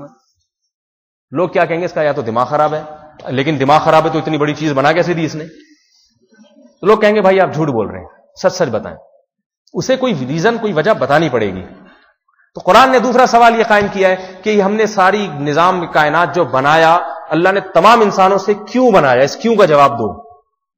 کوئی نہیں دے سکتا. ظاہر ہے جو بناتا ہے وہی بتا سکتا ہے کہ اس لیے بنایا.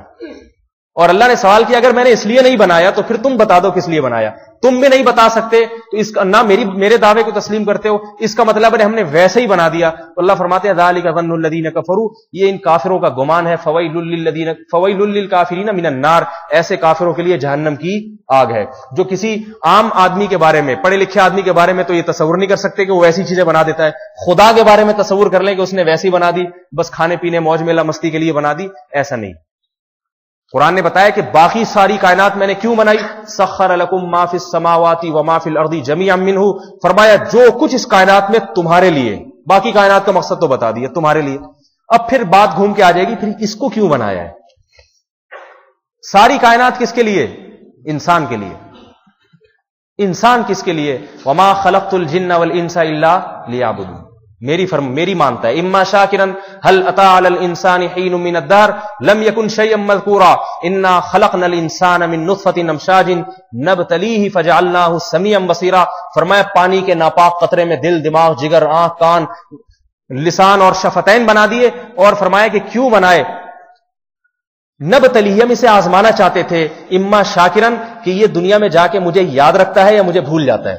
ساری دنیا کے سارے انسانوں کی خدمت یاد ہے اسے. بم بنانا یاد ہے، بلب ایجاد کرنا یاد رہا اس کو، اور مختلف قسم کی ویکسینیں ایجاد کرنا یاد رہا، کمپیوٹر ایجاد کرنا یاد رہا، کیلکولیٹر کی ایجاد یاد رہی. لیکن جس نے اس کو ایجاد کیا تھا اس موجد کو بھول گیا. اس لیے میرے بھائی اللہ تعالیٰ تو صاف کہتے ہیں کہ جو ہمیں پہچانتا ہے، مجھے مانتا ہے، اور مجھے ماننے کے بعد پھر میری بھی مانتا ہے، وہ چاہے چاند پہ نہ بھی پہنچے. سمجھ آ رہی ہے؟ غریب غربا بیچارہ غربت میں مر جائے. غربت تو ناکامی ہے نہیں. اگر غربت ناکامی ہوتی تو دنیا کے سب سے کامیاب ترین انسان محمد صلی اللہ علیہ وسلم کو اللہ غریب نہ بناتا، مسکین نہ بناتا. یہ جناب غربت کو ناکامی سمجھتے ہیں. تو یہ ساری باتیں جو ہے، ساری باتیں یہ کون جانتا ہے؟ علماء جانتے ہیں. اگر علماء نہ ہو، مولوی نہ ہو، مولوی، یہ مولوی کا لفظ سے ذکر کرتا ہوں کہ لوگ جب علماء کو برا بلا کہتے ہیں تو مولوی کا نام لیں گے، مولوی ایسے ہوتے ہیں، مولوی ایسے ہوتے ہیں. حالانکہ مولوی ہی تو ہے جو آپ کو اگر غلط بات مولوی بتا رہے تو صحیح بات بھی مولوی ہی بتاتا ہے. سمجھ میں آ رہی ہے بات؟ اگر غلط بات مولوی بتا رہے ہیں، غلط مسئلے بتا رہے ہیں تو صحیح مسئلے بھی مولوی ہی بتا رہے ہیں. اور بتا رہے ہیں، اس کی دلیل ہے کہ ہمارے ہاں الٹی سیدھی چیزیں نہیں کھائی جاتی، ہمارے ہاں باپ اور ماں کا احترام کیا جاتا ہے. وجہ اس کی ہے انگریز کے پاس مولوی نہیں ہے اور ہمارے پاس مولوی ہے. میں نے ان کو مثال دی، میں نے کہا بتاؤ کہ ایک آدمی کو آپ بتا رہے ہیں نا کہ چینی بڑی زبردست ہے، میٹھی چیز جو ہے نا وہ حلوے میں مٹھاس بہت اہم، جس حلوے میں مٹھاس ہوتی ہے وہ حلوہ بڑا ذائقے دار ہوتا ہے، بلکہ حلوے کی تو تعریف ہے کہ اس میں مٹھاس ہے. اگر ایک آدمی کی سمجھ میں نہیں آ رہی تو اس کو ایسا حلوہ کھلا دو جس میں میٹھا نہ ہو، وہ تھوک دے گا. تو میں نے کہا اگر مولوی کی قدر کسی کی سمجھ میں نہیں آ رہی تو ایسا معاشرہ دکھا دو جس میں مولوی نہ ہو، باقی سب کچھ ہو. آئی بات سمجھ؟ جاؤ یورپ میں دیکھو ایسا معاشرہ جس میں سب کچھ ہے، مولوی نہیں ہے، تو آپ کو پتا چل جائے گا کہ ہمارے ہاں کچھ بھی نہیں ہے لیکن مولوی صاحب ہیں ہمارے. اسپین سے ایک عورت کا فون آیا، کہنے لگی کہ ہم اتنا پریشان ہیں، ہمارے ہاں بچہ بیمار ہوتا ہے تو ہمیں پنجاب میں جب رہتے تھے تو مولوی صاحب کو پرچی بھجوا دیتے تھے کہ بچے کی بیماری کے لیے دعا کریں. باپ کا انتقال ہو گیا تو مولوی صاحب کو پرچی بھجوا دی، لوگوں نے دعا. کہہ رہے یہاں کوئی ایسی شخصیت نہیں ہے جس کو ہم دعا کے لیے پرچی بھجوائیں کہ ہمارے لیے دعا ہی کر دو، کوئی ایسا نہیں ہے. اس کو قدر. تو یاد رکھو آج بھی الحمدللہ دنیا میں اگر سب سے قیمتی اثاثہ انسانیت کے لیے کوئی ہے تو وہ کون ہے؟ علماء ہے. اور علماء آج ہمارے اکابر ہیں، کل آپ ہو گئے. انسان کی عمر ہمیشہ تو نہیں دنیا رہنے کے لیے آئے نا انسان. آج ہمارے اکابر جو ہماری رہنمائی کر رہے ہیں ہمیشہ نہیں رہیں گے. یہ حضرت حسن رضی اللہ تعالیٰ عنہ نے ایک دفعہ اپنے بیٹے کو نصیحت کی تعلیم پہ، علم پہ، اور فرمایا کہ تم علم حاصل کرو اس لیے کہ آج تم صغار قوم ہو، کل کبار قوم بن جاؤ گے. میں دنیا سے چلا جاؤں گا، حضرت حسن نے کہا میں ہمیشہ نہیں رہوں گا. آج لوگ میری طرف رجوع کرتے ہیں، ہمیشہ ایسا نہیں ہوگا. ہم جب جائیں گے تو پھر لوگ کس سے رجوع کریں گے؟ تم سے رجوع کریں گے. اس لیے بھائی پہلی بات تو یہ کہ جلدی بات کو میں سمیٹتا ہوں، آپ اپنے منصب کو پہچانیں. سمجھ میں آ رہی ہے بات؟ آپ کا منصب بہت قیمتی منصب ہے، دنیا میں آپ سے افضل کوئی بھی نہیں ہے. لیکن یہ بات رکھیں، دل میں رکھیں کہ اگر آپ کے دل میں اپنی قدر ہوگی تو پھر اللہ کے ہاں بھی ہوگی. اگر آپ ہی اپنے آپ کو سمجھتے ہیں ایسی، پتہ نہیں بعض طلبہ کا خیال ہے کہ پتہ نہیں کیوں بھیجے. ایک طالب علم فارغ ہوا دور حدیث سے، میں نے کہا اور کیا ارادہ ہے ابھی؟ کہہ رہے اور کسی قابل تو چھوڑا نہیں ہے سوائے مدرسے میں پڑھانے کی. کہہ رہے کہ یار مدرسے والوں نے ہمیں چھوڑا تو ہے نہیں، نہ ہم ڈاکٹر بن سکتے ہیں نہ انجینئر، ساری عمر تو ہماری یہاں لگ گئی، اب کسی مسلح ہی سنبھالیں گے کہیں جا کے. ایک یہ اسٹائل بھی ہوتا ہے. آئی بات سمجھ؟ اور ایک بعض طلبہ فارغ ہوتے ہیں کہتے ہیں اللہ کا بڑا فضل ہے کہ اللہ نے الحمدللہ عافیت کے ساتھ یہاں تک ہمیں پہنچا دیا. پھر دعا کرواتے ہیں اکابر سے کہ آپ دعا کریں ایسا نہ ہو یہ نعمت ہم سے چھن جائے. ساری زندگی ہم اسی میں لگے، کیونکہ بعض کاروبار میں لگ کے جو ہے نا وہ سارا حساب کتاب ختم کر دیتے ہیں، بعض دنیا کی چیزوں میں پڑ جاتے ہیں. انگریزی بھی آپ اگر سیکھ رہے ہیں تو انگریزی برائے انگریزی نہیں ہونی چاہیے. آئی بات سمجھ میں؟ انگریزی ہو دین کی تبلیغ کے لیے، اور پہلے یاد رکھیں دین ہوگا تو پھر اس کی تبلیغ ہوگی. بعض نے انگریزی پہ اتنا زور لگا دیا ہے کہ انگریزی آ گئی ان کو، باقی کچھ نہیں آیا. ایسے تو انگریز ہم سے اچھے، ان کو جیسی انگریزی آتی ہے ہمیں اس کا عشر اشیر بھی نہیں ہے. کیا خیال ہے؟ تو انگریزی نہ ہو. پہلے یہ جو درس نظامی تک کا دور ہے نا، آپ اس کو ذرا پکائیں مضبوطی سے خوب محنت کر کے. یہ بہت بہترین نظام جو ہے ہمارے درس نظامی کی جو کتابیں ہیں، میں آپ کو بتاؤں اس کتابوں کی قدر ہمیں اب ہوتی ہے جب ہم عوام میں ہمارا اٹھنا بیٹھنا ہے، پھر قدر ہوتی ہے. کیونکہ میں جتنے لوگوں کو دیکھ رہا ہوں یونیورسٹیوں سے جو فارغ ہو رہے ہیں اور باہر کی یونیورسٹیوں سے پڑھ کر آتے ہیں، بڑے بڑے علوم ہیں، ایم اے اسلامیات اور معلوم نہیں کتنی ڈگریاں، لیکن مولوی کے سامنے نہیں بیٹھ سکتے. وہ دلائل کی دنیا میں مولوی کے سامنے نہیں بیٹھ سکتے. وہ یہ حیرت ہوتی ہے کیوں نہیں بیٹھ سکتے، حالانکہ تعلیم ان کے پاس بہت ہے، بہت تعلیم ہے، لیکن نہیں بیٹھ سکتے. میں تو ٹوٹا پھوٹا آدمی اپنی مثال دوں، میرے ساتھ آج تک کوئی نہیں بیٹھا الحمدللہ. لا حول ولا قوت الا باللہ. یہ اللہ کی فضل ہے، اللہ کا فضل ہے. آپ لوگ تو ہم سے زیادہ باصلاحیت ہیں، تو آپ میں انشاءاللہ یہ ملک اور زیادہ پیدا ہوگا. جو ہم جیسے نالائقوں کا یہ حال ہے، وجہ اس کی یہ ہے کہ ان کے پاس ہر چیز کا علم ہوتا ہے, حلال و حرام کا علم ان کے پاس نہیں ہوتا. جتنے بڑے بڑے پروفیسر آج کل ٹیلی ویژن میں آ رہے ہیں, یونیورسٹیوں میں آ رہے ہیں, یہ مسائل کے علاوہ سب کچھ بتاتے ہیں. مسائل وہ بتائیں گے جو سب کو پتا ہے کہ نمازیں کتنی فرض ہیں, 5 نمازیں. اسی پہ امام حنیفہ کا بھی یہی فتویٰ, امام شافعی کا بھی یہی فتویٰ, 5 نمازیں. یہ مسئلہ ہے. فون آ رہے ہیں ٹی وی میں, یہ جو آج کل کلپ آتے ہیں نا, فون آ رہے ہیں, حضرت یہ اچھا مسائل بھی ایسے پروفیسروں سے ایسے لوگ اسی قسم میں پوچھتے ہیں, حضرت یہ بتا دیں ہمارے گھر کے باہر ایک مری ہوئی بلی ہے, اس کے بارے میں قرآن حدیث کیا کہتا ہے؟ تو وہ ذرا تھوڑا سا اسٹائل بنائے گا, کیونکہ اپنی جہالت دنیا کو دکھائیں گے تو نہیں. اصل میں اس کے بارے میں علماء کا اختلاف ہے, یہ توہمات ہے. جو ذرا توحید پرست ہوگا, وہ کہہ رہے نہیں ایسی چیزوں کا نہیں, ان چیز بدشگونی حرام, 1-2 حدیثیں یاد ہوں گی اس کو بتا دے گا.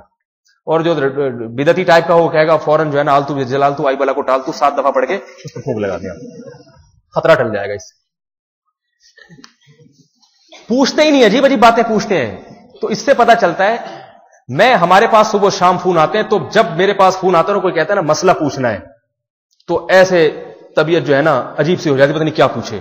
کیونکہ ہمیں پتا ہے مسائل کا علم بہت مشکل علم ہے. کتاب میں بعض دفعہ ایک چیز لکھی ہوتی ہے, پوچھنے والا جس انداز سے پوچھتا ہے تو یہ مسئلہ اس پہ منطبق بھی ہوتا ہے یا نہیں ہوتا. پہلے تو کتاب کا مسئلہ معلوم ہو, پھر منطبق. مسئلہ ہی معلوم نہیں ہے کتاب کا, تو انطباق کہاں سے کرے گا اس کا, اس کو فٹ کیسے کرے گا اس کے اوپر. تو یہ علم الحمدللہ علماء کے پاس ہوتا ہے, لوگ رجوع کرتے ہیں. تبھی ان سے لوگ رجوع نہیں کرتے, ان سے رجوع کرتے بھی ہیں تو ایسا لگتا ہے کہ یہ پہلے سے فون پہ بٹھاتے ہیں کہ یہ باتیں پوچھنا, بھائی کوئی ایسا نہ ہو وراثت کے مسائل پوچھنا شروع کر دو, ٹھیک ہے نا. باپ کا انتقال ہو گیا تو آپ بتا دیں کہ اخ عینی کی موجودگی میں خیلی کو کتنا ملے گا, بے ہوش ہو جائے گا. کہہ رہا بھائی یہ چینل بند کرو, ٹھیک ہے نا, یہ دہشت گردوں کا طالبان کا چینل ہے. یہ آپ نے ممکن ہے کسی نے کوئی کلپ دیکھا ہو, تو ایسا ہی ہوتا ہے. ریڈیو میں دیکھ لیں, سن لیں, ایسا ہی ہوتا ہے. ایسی باتیں پوچھتے ہیں لوگ کہ ہم سے کیوں نہیں پوچھتے, ہم حیران ہوتے ہیں, ہم سے نہیں پوچھتے ایسی باتیں. ہم پوچھیں تو صبح شام ہم شو مارتے رہیں, بتاتے رہیں لوگوں. ہم سے عجیب عجیب پوچھیں گے, ایسا عجیب عجیب. ابھی کچھ دن پہلے کسی نے مسئلہ پوچھا کہ بیوی کو طلاق دیا, اس نے کہا تجھے طلاق ہے, دفع ہو جا, آزاد کر دیا, آج سے میرا کوئی تعلق ہے. میں چکر میں رجی ہے, بائن ہے, کنایا ہے, الحاق ہوگا نہیں ہوگا. 3 دن ہو گئے میری کھوپڑی گھوم رہی ہے, پتہ نہیں کس قسم کی مخلوط قسم کی طلاق دی ہے.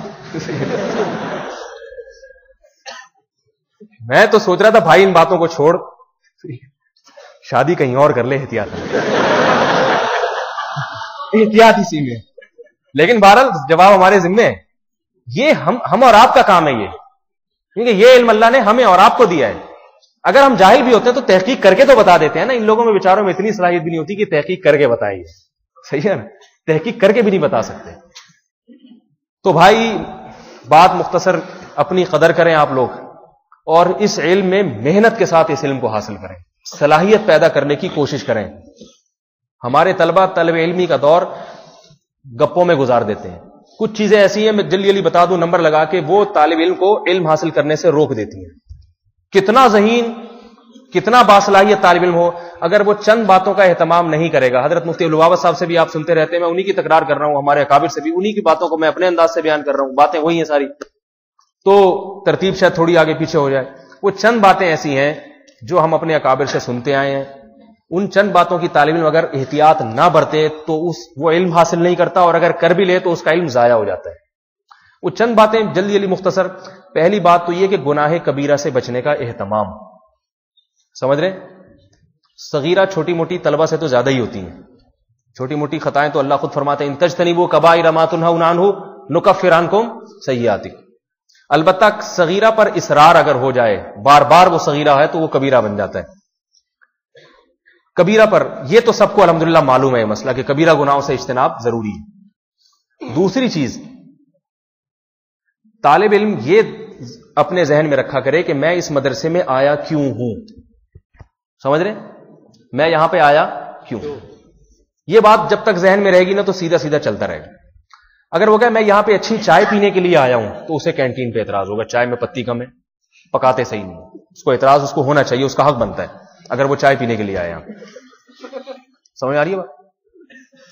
اگر وہ اس لیے آیا یہاں پہ گوشت کھانے کے لیے, تو جس دن دال ہوگی اس کو اعتراض, اس کا حق ہے, کیونکہ اس نے پرچے پہ لکھ کے دیا تھا میں یہاں گوشت کھانے کے لیے آیا ہوں, مجھے اپنے علاقے میں گوشت ملتا ہے مگر اس کو وہ ذائقہ نہیں. سمجھ آ رہی ہے بات. اگر وہ آیا تھا یہاں استاذوں کا امتحان لینے کے لیے کہ جامعۃ رشید کے استاذ دیکھوں کیسا پڑھاتے ہیں, تو اس کا حق بنتا ہے کہ استاذوں میں تجسس کرے, صحیح بھی پڑھا رہے ہیں کہ نہیں پڑھا رہے, اس کا حق بنتا ہے. پھر پرچیاں بھیجے. اگر وہ آیا تھا یہاں پہ دوستیاں لگانے کے لیے, پھر اگر کوئی دوست اس کو لفٹ نہیں کرا رہا تو اس کا حق بنتا ہے کہ بتائے حضرت مولانا قاسم صاحب کو, استاد جی کو بتائے کہ حضرت میں اتنا محبت کرتا ہوں, گھر میں بور ہو رہا تھا, یہاں آیا ہوں لیکن وہ تو لفٹ ہی نہیں کرا رہا مجھے. سمجھ میں نہیں آ رہی بات؟ حق بنتا ہے اس کا. تو آپ پہلے تو یہ اور بہت ساری باتیں آپ تعین کریں, آپ یہاں آئے کیوں ہیں. تبلیغ والے ایک بات کہتے ہیں نا کہ یہ دنیا جو ہے نا, یہ ہمارا مقصد اللہ کی عبادت, دین کی اشاعت ہے, باقی چیزیں ہماری ضرورتیں ہیں. سمجھ میں آ رہی ہے نا؟ باقی چیزوں کو اپنی ضرورت رکھیں, اور ان میں بنیادی ضرورت یہ کہ روٹی سے پیٹ بھر جائے, یہ اصل بنیادی ضرورت ہے. اتنا اگر بھر رہا ہے تو تھوڑا بہت ذائقوں میں تبدیلی, چائے میں پتی کم. طالب علم کو اس سے اتنا زیادہ نقصان ہوتا ہے نا انتظامیہ پہ اعتراض کرنے سے, اللہ تعالیٰ اس سے علم کی برکت اور نور چھین لیتے ہیں. یاد رکھو, چہرے کا نور بھی ختم ہو جاتا ہے, چہرے کا نور بھی ختم ہو جاتا ہے. اور یہ مرض ہوتا ہے, یہ خارش ہوتی ہے. جس طالب علم پیدا ہو جائے نا انتظامیہ پہ اعتراض کرنے کی, تو وہ کسی مدرسے میں ٹک نہیں سکتا, اور کوئی انتظامیہ ایسی نہیں ہے جو قیامت تک اس کو پسند آ جائے. ایسا ہوتا نہیں ہے. پہلی بات تو یہ کہ جب بھی کوئی طالب علم آپ کے سامنے آئے انتظامیہ پہ, مجلس تعلیمی پر اعتراض شروع کر دے, یار انہوں نے یہ فیصلہ کیا ہے, میری سمجھ میں نہیں آ رہا, تو بھائی تم مجلس تعلیمی میں تھوڑی ہو, تمہاری سمجھ کے مطابق فیصلے کیے جائیں گے. یا تو آپ اتنے بڑے بن جاؤ کہ آپ بھی درخواست لکھ دو, حضرت ایک رکن میں بھی ہوں, تاکہ میرے مشورے پر بھی عمل کیا جائے. جب آپ نہیں ہیں تو آپ کا اس سے کوئی کام اور واسطہ نہیں. یہ طلبہ کو ہم دیکھتے ہیں صبح شام, ہمارے سامنے بھی آگے استاد جی, یہ جو اس دن بیٹھے ہوئے تھے وہاں استاذ محترم حضرت مولانا حماد صاحب اور مفتی محمد صاحب بیٹھے ہوئے تھے, وہ کیا باتیں ہو رہی تھی؟ آپ کو کیا بھائی کیا باتیں ہو رہی تھی؟ یاد رکھو, ہر چیز کا علم, ہر چیز کا علم یہ فضیلت کی چیز نہیں ہے. بہت سی چیزوں سے جاہل رہنا یہ انسان کی فضیلت پر دلالت کرتا ہے. اگر آپ کو نہیں پتا نا کہ آپ کے پڑوس والے گھر میں کیا ہو رہا ہے, اس کا مطلب ہے آپ نیک آدمی ہیں, کیونکہ آپ نے کبھی نہ پڑوس میں جھانکا تاکا, نہ آپ کو اس سے کوئی غرض ہے. اگر آپ کو اپنے گھر کا علم نہیں ہے کہ میرے گھر میں کیا ہو رہا ہے, تو یہ احمق اور بیوقوفی ہے. اپنے گھر کا پتا ہو, پڑوس کے گھر کا پتا نہ ہو. ہر چیز سے بے علم ہونا بھی کمال نہیں ہے, اور ہر چیز کا علم ہونا بھی کمال کی دلیل نہیں. وہ طالب علم سب سے زیادہ اچھا ہے جس کو قطعاً علم نہ ہو, بالکل علم نہ ہو مدرسے کے انتظامیہ سے متعلق, کہ وہ کیا فیصلے ہو رہے ہیں اور کیا لائحہ عمل ہوگا, کیا ان چیزوں کا بالکل نہ علم ہونا چاہیے, نہ ان پہ تبصرے ہونے چاہیے. آپ کو علم ہونا چاہیے, آج استاذ نے جو مجھے سبق پڑھایا ہے میری ذمہ داری ہے اسے. حکیم الامہ نے 3 رکن بیان کیے علم حاصل کرنے کے, 3 کام طالب علم کے ذمہ ہے, وہ اگر کر لے تو انشاءاللہ اس کی استعداد بن جائے گی. مزید فرمایا کہ مزید محنت کی بھی ضرورت نہیں. وہ 3 کام کیا ہیں؟ فرمایا جب استاد پہلے رات کو مطالعہ کرے, اور مطالعہ میں اتنا کرے کہ اس کو یہ پتا چل جائے کہ مجھے کتاب میں کون سی چیز ایسی ہے جو استاد سے سمجھنے کی ضرورت نہیں ہے, مجھے خود ہی سمجھ میں آ گئی ہے, اور کون سی چیز ایسی ہے جو مجھے استاد سے سمجھنے کی ضرورت ہے. یہ فرق کر لے, بس اتنا مطالعہ. سمجھ میں آ رہی ہے بات؟ مطالعہ جب رات کو کرے تو پتا چل جائے کہ بھئی یہ چیز تو مجھے خود سمجھ میں آ گئی, اور یہ چیز ایسی ہے جو نہیں آ رہی, دماغ لگا لیا, یہ استاد. اتنا مطالعہ ضروری ہے. اس کے بعد جب استاد وہ سبق پڑھائیں تو اس کو غور سے تسلی سے سنیں, کوئی بات سمجھ میں نہیں آ رہی تو پوچھ بھی لے, اور شام کو ایک دفعہ اس کا اچھی طرح تکرار کر لے خود اپنی زبان سے. اگر طلبہ نمبر لگا دیتے نا آپ تکرار کرو, تو یاد رکھیں آپ خود بولیں گے تو آپ کی استعداد میں اضافہ ہوگا. سننے کا عمل تو استاذ کی مجلس میں ہو چکا ہے, خود بولیں. کوئی طالب بیٹھنے کے لیے تیار نہیں ہے تو مشہور واقعہ نا, بکری کو بھی ہمارے اکابر میں ایسے ہوا, بکری کو سنا دیا سارا سبق, ستون کو سنا دیا, خود بول لے. یہ حکیم الامہ نے لکھا ہے, یہ 3 ارکان پورے کر لیے تو اس طالب علم کی استعداد انشاءاللہ کم نہیں ہوگی. پھر باقی امتحان میں سارا پچھلا ایک دفعہ دہرائی کر, اس سے بہترین استعداد بن جاتی ہے. جو چیزیں رہ جائیں گی وہ بعد میں اس کی تلافی ہو جاتی ہے. بعد میں بھی تو انسان پڑھاتا ہے اور دین کے کام کرتا ہے, تو بہت سی چیزیں اس وقت نہیں آئی ہوتی, وہ اللہ تعالیٰ علم کے دروازے اس پہ کھولتے ہیں, اس کے سینے کو کشادہ کر دیتے ہیں, وہ چیزیں بعد میں سمجھ میں آ جاتی ہیں. سمجھ میں آ رہی ہے بھائی؟ اچھا, تو پہلی بات تو یہ کہ جن چیزوں کا آپ سے تعلق نہیں ہے نا, ان میں ہرگز نہ پڑے. بعض طلبہ یہ بھی دیکھتے ہیں یہ کام غلط ہو رہا ہے, وہ دیکھو پینٹ شرٹ والا اس کی جو ہے نا ٹخنوں سے نیچے پینٹ گھوم رہا ہے جامع میں, ایسا بھی ہونے لگا. صحیح ہے نا, ایسا بھی ہونے لگا. آپ کا فرض بنتا تھا اگر کوئی گناہ نظر آئے محبت سے ایک دفعہ جا کے بتا دیں, نہیں المنکر, اس کے بعد کیا ہو جائے, خاموش, آپ کا فرض ادا ہو گیا. اب غیبتیں کرنے سے جامعہ میں ایسا ہو رہا ہے, یہ بھی تو برا ہے نا. جس جگہ پہ آپ علم حاصل کر رہے ہیں, جسے کہتے ہیں نا جس پلیٹ میں کھا رہا ہے, برتن میں کھا رہا ہے, اسی میں چھید رہا ہے. ایک صاحب میرے پاس آئے, مجھے کہنے لگے